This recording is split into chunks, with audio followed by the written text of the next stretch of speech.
Now, there is an Ashland resident in Portland and saw much of these events unfold. Now, we have him on the phone right now. His name is Joseph.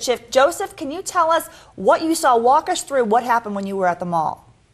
I wasn't actually at the mall. I was coming off of 205, which is right next to the mall. And as we were getting off the off-ramp, we started seeing just a flurry of police activity, both in front of us, police coming from behind us, fire trucks, ambulances.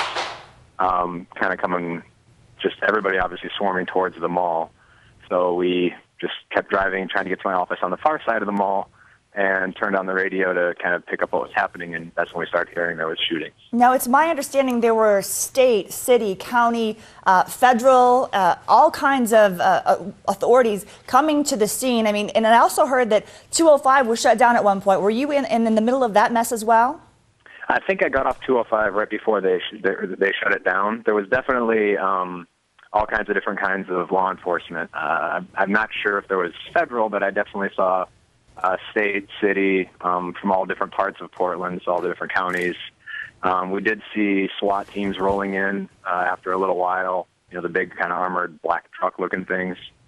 Yeah, there was a lot.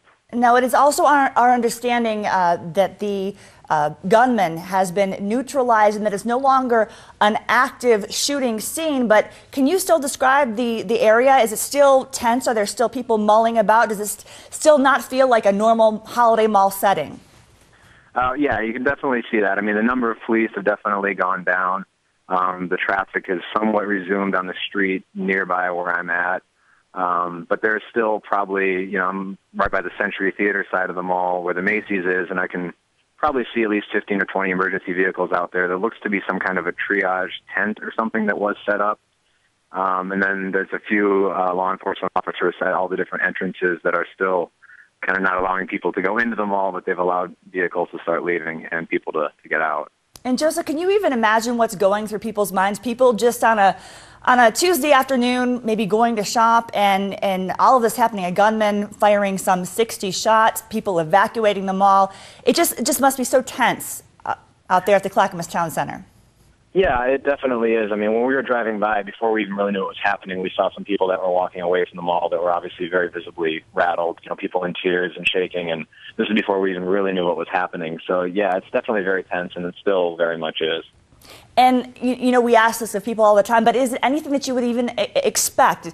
How would you qualify this mall, this town center? Does crime like this happen very often?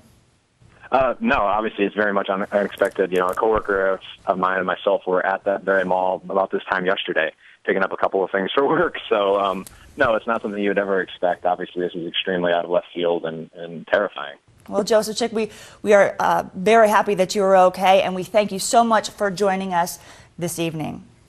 Oh, thank you.